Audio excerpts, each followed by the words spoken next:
Greetings, ladies and gentlemen. My name is Michael Mundy, and I'm the Crisis Intervention Resource Teacher at Nicholas Orme Middle School. This training session is designed for anyone who works in an educational setting and who is interested in effective behavior management strategies. As the Crisis Intervention Teacher, I strive to create an environment that's conducive to learning. Specifically, I advocate for selected students and try to make sure that nothing interferes with their ability to learn. Let me clarify. When I say selected, I mean that 25 of our most challenging students are assigned to me. It's my job to look out for them and to enhance their educational process. When one of my students encounters a problem, I identify the problem, assess it, and then intervene accordingly. Secondly, I empower my students with leadership skills and problem-solving strategies. These skills help students to solve problems and make good decisions without an adult intervention. Lastly, I lead a crisis prevention team. The team is comprised of reliable students from each grade. The purpose of the team is to make me aware of potential problems so that I can intervene before they become real problems. When prevention isn't possible, the team helps me to assess situations by reporting. Let me say that again. Reporting, not snitching, because there's a big difference between the two. By reporting the facts. The facts of the matter allow me to hold students accountable for inappropriate behavior. Members of the prevention team are anonymous. That way their classmates know that someone's always watching. They just don't know who. This dynamic encourages students to think before they act and ultimately fosters the desired outcome, which is a structured and nurturing environment. I believe that behavior management starts with an effective code of conduct, and the code of conduct needs to be based on a goal. At Nicholas Orme, obviously, our goal is for our students to learn. Whenever you have a goal, you need to make a plan. Our plan is the ROSE plan. ROSE is an acronym. Each letter in the word ROSE stands for part of the plan. The R is for respect. The O is for others. The S equals self, and the E stands for the environment. During our Code of Conduct assembly, I break down the plan for the students and I apply it to every possible environment. That way students know exactly what we expect. Clearly stated goals and objectives also fosters an environment that's conducive to learning. So, the ROSE plan. How do we respect others? We respect others by treating them the way that we want to be treated. I tell my students all the time, anytime you're getting ready to do something to somebody, ask yourself, would you like it if they did it to you? If the answer is no, don't do it to them. If you don't want anybody putting their hands on you, don't put your hands on them. If you don't want anybody putting their mouth in your business, keep your mouth out of their business. If you don't want somebody lying or gossiping on you, don't do it to them. If you don't like when people disrupt the class when you're trying to learn, don't disrupt the class so others can't learn. Treat people the way that you want to be treated. It's a very simple concept. If everybody did it, the world would be a better place.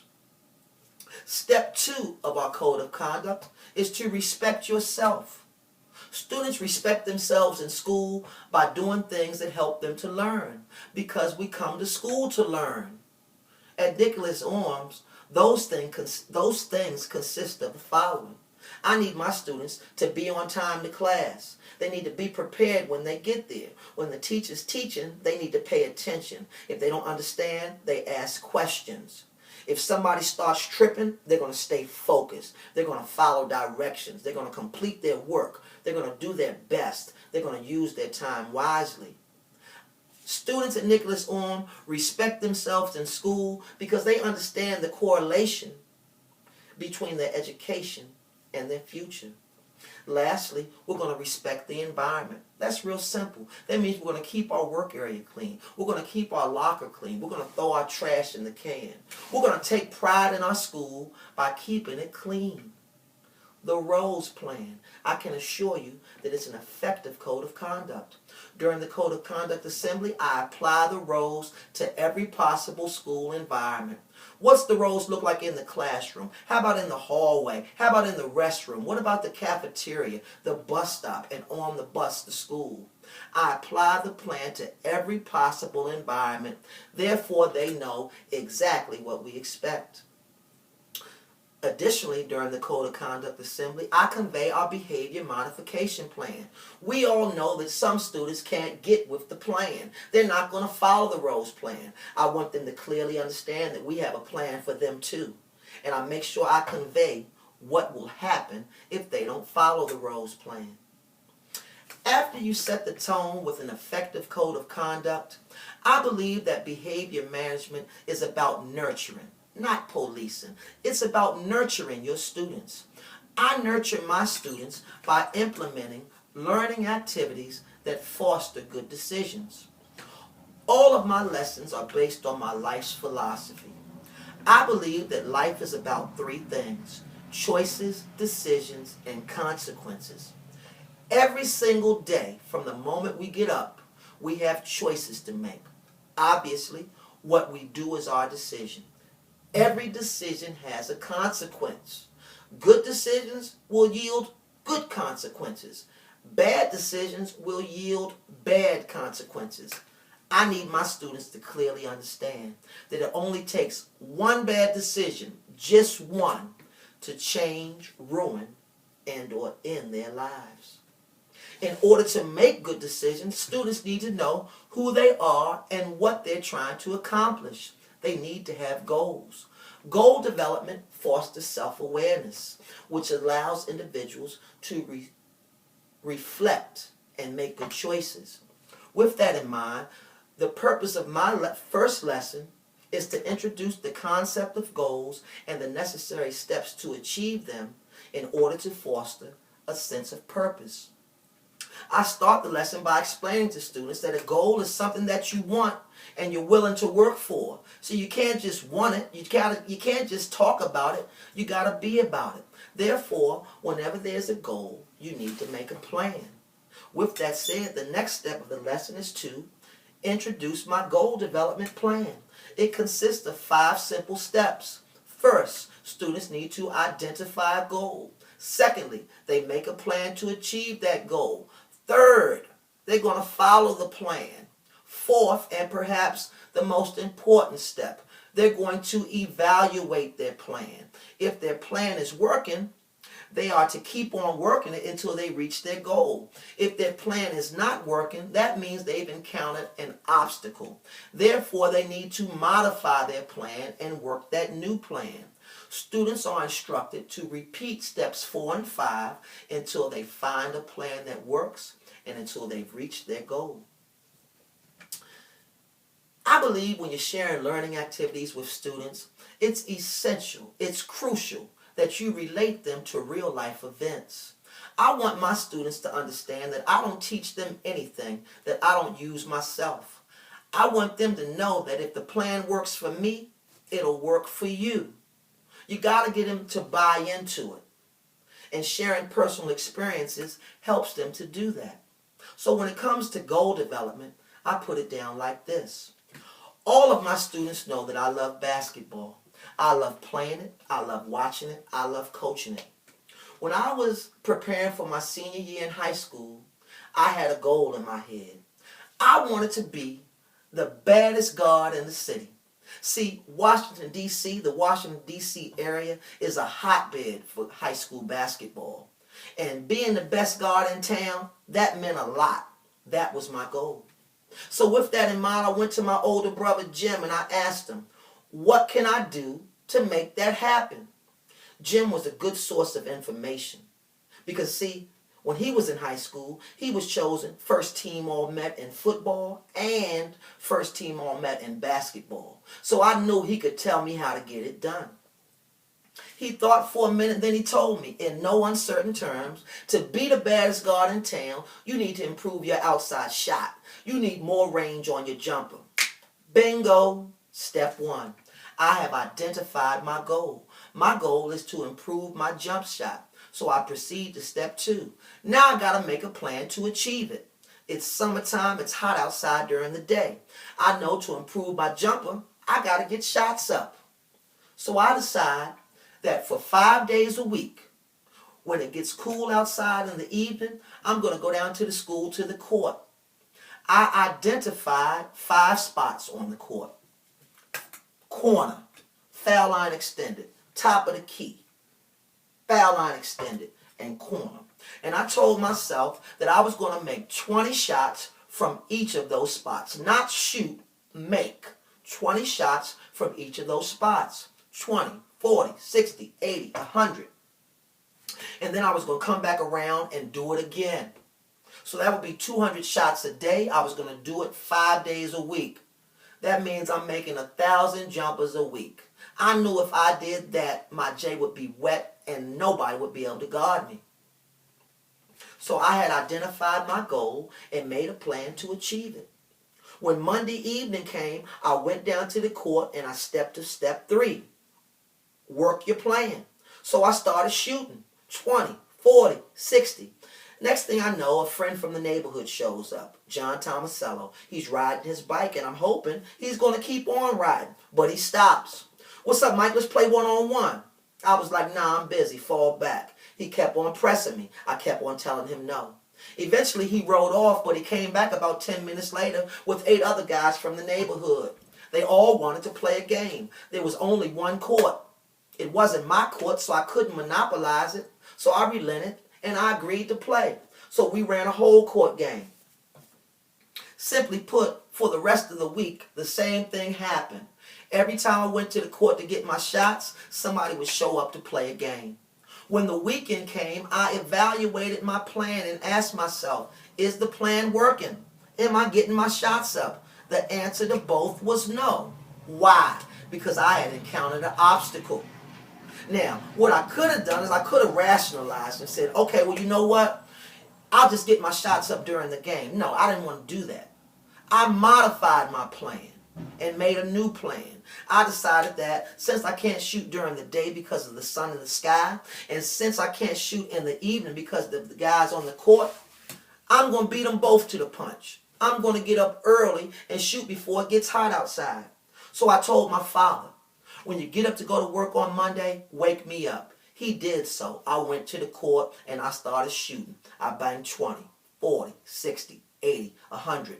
I'm looking around and nobody's there but me. It's just me, the ball, and the rim. That's the way I like it. I came back around 20, 40, 60, 80, 100. That's 200 in all.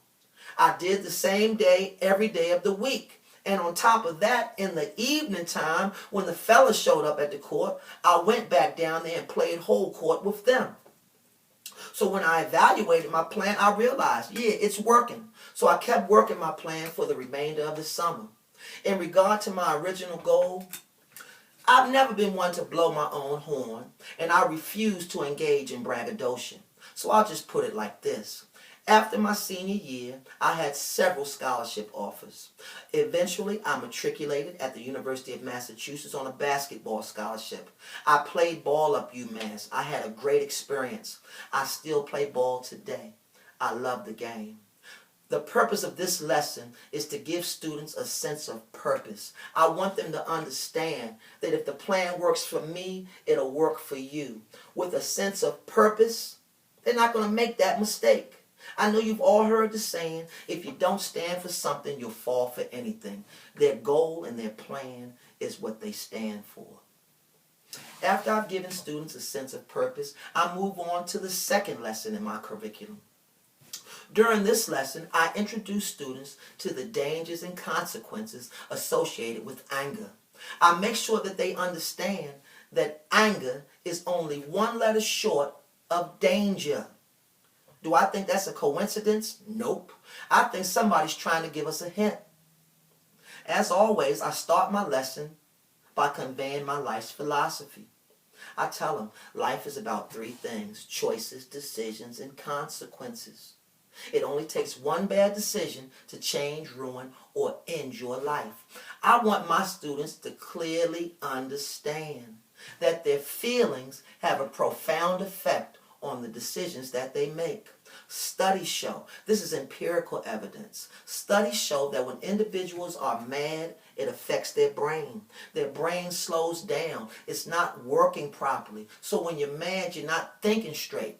Sometimes when you're mad, your brain stops altogether. This is called a blackout. With that said, when individuals are mad, they're going to make bad decisions, and bad decisions get you bad consequences. So when you get mad, you got to check yourself before you wreck yourself. My students check themselves by using my STAR plan. Just like the ROSE plan, each letter in the word STAR stands for part of the plan. The S is for stop and calm down. The T is for think about it. The A equals act, and R is for rethink. Now, I'll break down the plan, the STAR plan, more thoroughly in a moment. But before I get to that, I always talk about triggers. I ask students, hey, how many of you have parents who have a gun at home for protection? You'll be surprised how many of them raise their hand. For those of you who don't have parents with a gun, how many of you have seen a gun? At that point, everybody's hand goes up. So I ask the question, what happens when you pull the trigger on a gun? The gun goes off. Exactly. You have triggers too. I have triggers. Triggers are the things that make us mad. When we're mad, we make bad decisions. Bad decisions lead to bad consequences, and one bad decision can ruin our lives. Therefore, we need to know what our triggers are so we can avoid them. And then if we can't avoid the triggers, then we use our STAR plan. We're going to check it before we wreck it. The S is for stop and calm down. You can achieve this by taking 3 deep breaths. In through your nose, out through your mouth. In through your nose, out through your mouth. In through your nose, out through your mouth. Once you take your 3 deep breaths, now your cool comes back. Now your brain goes on. Now you're thinking. So now you can move to step 2, which is to think about it. You're going to think about the situation and how it affects you. And then you're going to think about 2 important things. What are my options? And then you're going to evaluate those options using Murphy's Law. So your thought process will be like this. If I do option number 1, what's the worst thing that can happen? Because I know whatever can go wrong will go wrong. If I do option number 2, what's the worst thing that can happen? Because I know whatever can go wrong will go wrong. If you can't handle that worst thing that could happen, you know not to do that option. You evaluate all of your options till you get one that you can handle. And then you move on to the A, which stands for act out your plan. So you act it out. The R is simply for rethink. And that's just reflecting. Hey, this is what happened. This was my consequence. If you had a good consequence, then you made a good decision. If you had a bad consequence, you made a bad decision. After I go over the STAR plan, then I assign some homework. I always give homework because homework is like practice. And I know that practice makes perfect. So, the first thing my students have to do is they have to memorize the STAR plan. Because like I always tell them, the plan won't work if you don't work it. And you can't work it if you don't know it. So the first thing they need to do is go home and memorize the STAR plan. After that, they are instructed to complete my trigger worksheet. As I said, triggers are the things that make us mad. We need to know our triggers so that we can avoid them.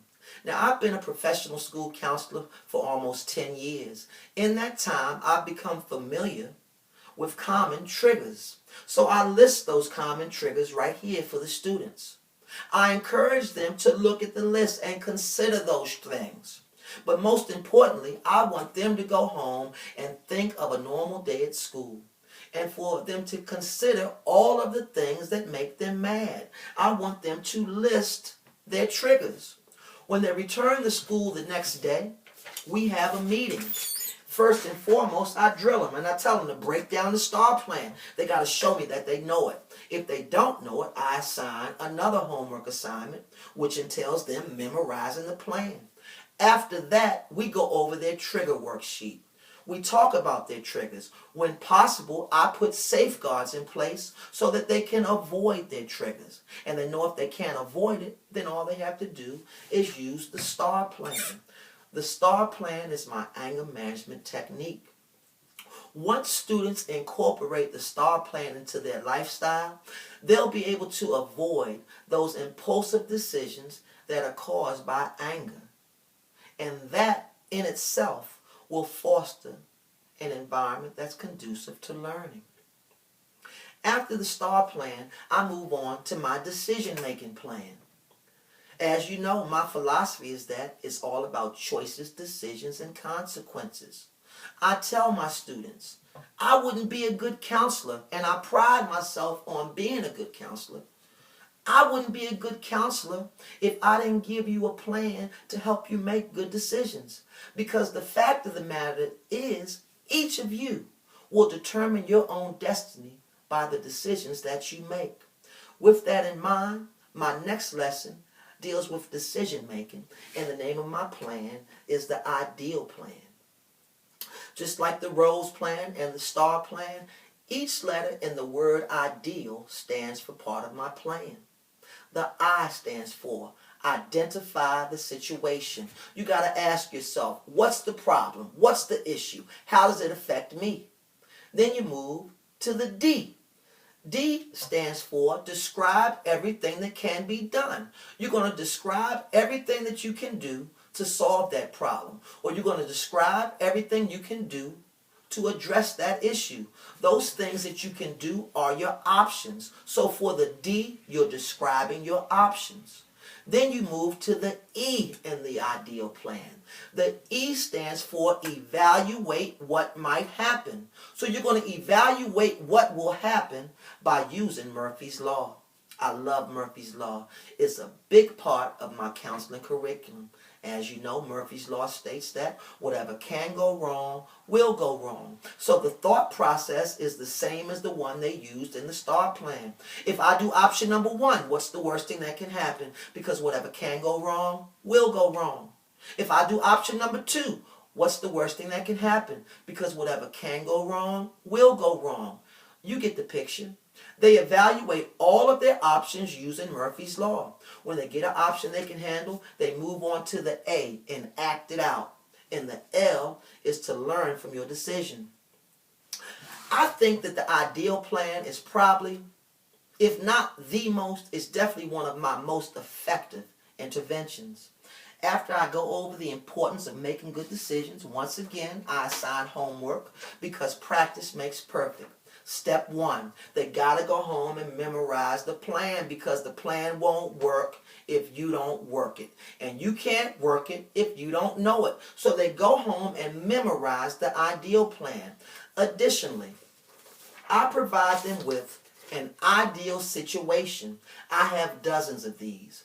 There's a problem in each of my situations. Students are instructed to go home, read the situation, and then to apply the ideal plan to that situation. So, they're going to identify the situation. They're going to give me 4 options of things they could do to solve the problem or address the issue.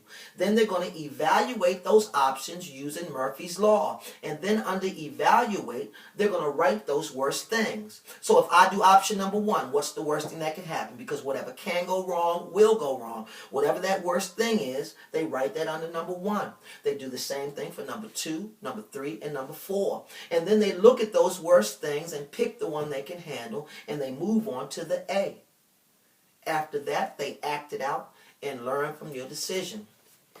This is a very effective intervention because it can be used in so many ways. As I said, I have dozens of ideal situations. I implement those situations with the students and tell them, apply the ideal plan to that. That gives them practice in using the plan. Also, say, for example, a student gets referred to me for inappropriate behavior. We'll sit down and reflect on it and ask what they did and what they should have done. Then I say, you know what? You should have made an ideal decision. Apply the ideal plan to that situation and then let me know what you would have done. The ideal plan. Students need to make ideal decisions so they can avoid that one bad decision. Let's review. So far, we've talked about an effective code of conduct, which is the ROSE plan. We've given our students a sense of purpose with my goal development plan. We've taught them how to combat anger with the STAR plan. Additionally, they know how to make good decisions, ideal decisions, by using the IDEAL plan. Now, unfortunately, we all know that there are going to be some students in school who just can't get with the program. They got to have special attention. They're going to disrespect their teachers. They're going to disrespect their classmates. I want my students to have a plan to deal with those students too. The name of the plan is the COOL rules. 4 simple steps. I call them the COOL rules because those rules are going to help students stay cool while they're in school. And guess what? The rules work outside of school too. I'm a grown man and the rules work for me. Like I said, I don't teach my kids anything that I don't use myself. I start the COOL rule lesson by asking the students to think about a normal day in school. Think about the bus stop in the morning, the ride to school, the cafeteria during breakfast, transitioning into the learning environment and in the classroom, the cafeteria for lunch, and on the way home and the bus. I tell them to think about a normal day. And then I want them to raise their hand and tell me about the problems that they have. Once they start discussing the problems, I ask them, well, what did you do to solve the problem? And how did that turn out? After considering their techniques, I apply the COOL rules to their problem. I tell them, when somebody's bothering you, the first thing you need to do is communicate. Some people say, oh, just ignore it, just ignore it. I'm not an ignore person. In fact, I don't let a wrong go by without challenging it. What they need to know is this. It's not what you do, it's how you do it. It's not what you say, it's how you say it. Just because somebody's acting stupid, that don't mean you need to act stupid. Just because somebody's acting a fool, you're going to stay cool.